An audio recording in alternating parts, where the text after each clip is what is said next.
definitely heard of Hugging Face. They're the company that basically became the central hub for AI language models. Well, now they're setting their sights on the physical world. Their co-founder, Thomas Wolfe, is leading this incredibly ambitious plan to kickstart a revolution in robotics. And in this explainer, we're going to break down exactly how they're planning to pull it off. Okay, so here's our game plan. We're going to start with why this is all happening right now. Then, we'll get into how Hugging Face is dusting off its old open source playbook to create what's essentially an app store for robots. After that, we'll tackle the huge data problem that's standing in the way. And finally, we'll dream a little about the kind of future this could all lead to. So first things first, why now? What makes this the exact moment for an explosion in robotics? Well, this whole thing really kicked off about 18 months ago. That's when Thomas Wolfe just felt this shift in the air. He started seeing these mind-blowing videos pop up from university labs. You know, robots tying knots, folding laundry, even cooking. And he got that feeling, that spidey sense, that this was just like the very beginning of the big AI language boom. And here's the crucial thing to understand. The physical parts of robots, the arms, the grippers, the motors, they've been pretty capable for a long time. The real holdup? It was their brain. The software just wasn't flexible enough to deal with the messy, unpredictable real world. And that's what's finally changed. These incredible breakthroughs we're seeing in AI are at last providing that missing software layer.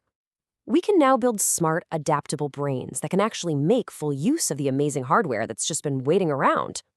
So what's their grand strategy to make this happen? Well, they're not reinventing the wheel.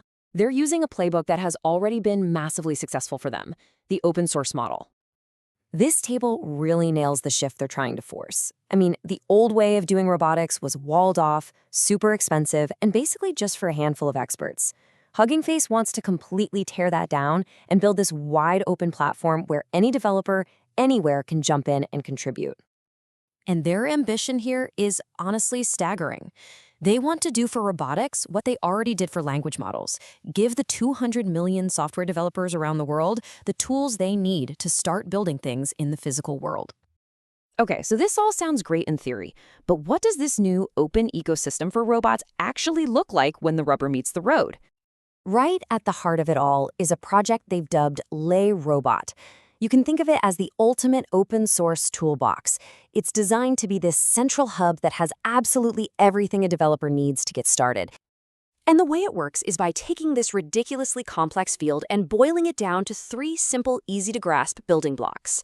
You've got the models, that's the brains. You've got the datasets, that's the life experience. And you've got the hardware, that's the physical body.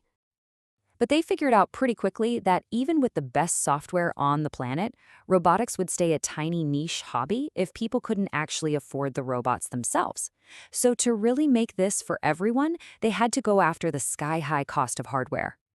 $100. Just let that sink in. That's the price they're aiming for with their S100 robotic arm.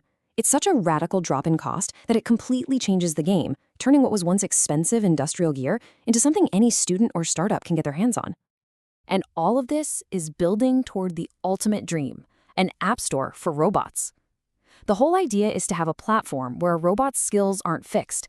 Instead, a whole global community can constantly create and share new behaviors, just like apps, endlessly leveling up what the hardware can do. But there is one absolutely massive challenge that could stop this entire vision in its tracks. And it's all about data. This right here is the trillion-dollar question for the entire field of robotics. Where in the world do you get enough training data to make these robots truly smart? You see, language models had this huge, unfair advantage. They could slurp up the entire internet to learn. Robotics has nothing like that. A robot you train perfectly in your lab might completely fail in the room next door just because the lighting is a bit different. It just can't generalize from these small, sterile datasets. So, their solution is actually brilliant. They're turning this weakness into a strength. By making the hardware cheap and the software open, they can get a global community to solve the problem for them. The plan is to get thousands of people to record their robots doing tasks in thousands of different homes, kitchens, and workshops, and then pool all of that data together. This creates one massive, multicolored dataset that's diverse enough to train robots that can actually adapt to the real world. Okay, so let's zoom out for the finale. If all of this works, if they pull it off, what kind of world is this new approach to robotics actually going to build? Well, there's a huge debate in the field right now. Is the future going to be dominated by these super expensive, do-it-all humanoid robots that cost as much as a car? Or are we going to see a whole galaxy of different, specialized, affordable robots for all kinds of different jobs? Hugging Face is betting big on the second option. And this really gets to the heart of their philosophy. Thomas Wolfe has been super clear that he doesn't want a future where robots are just another luxury toy for the rich. The whole point is to make this technology useful and available to absolutely everyone. And when you really get down to it, this is about way more than just robots. It's about changing our entire relationship with technology. The goal is to spark a whole new generation of creators, to empower people to build and invent and play with AI in the real world, not just be passive consumers. So the biggest takeaway is this. By making the tools of creation radically accessible, we could be standing on the brink of an incredible wave of innovation coming from every corner of the globe. And that really leaves us with one final question to chew on. If you had a cheap, easy-to-program robot sitting on your desk right now, what amazing new thing would you teach it to do?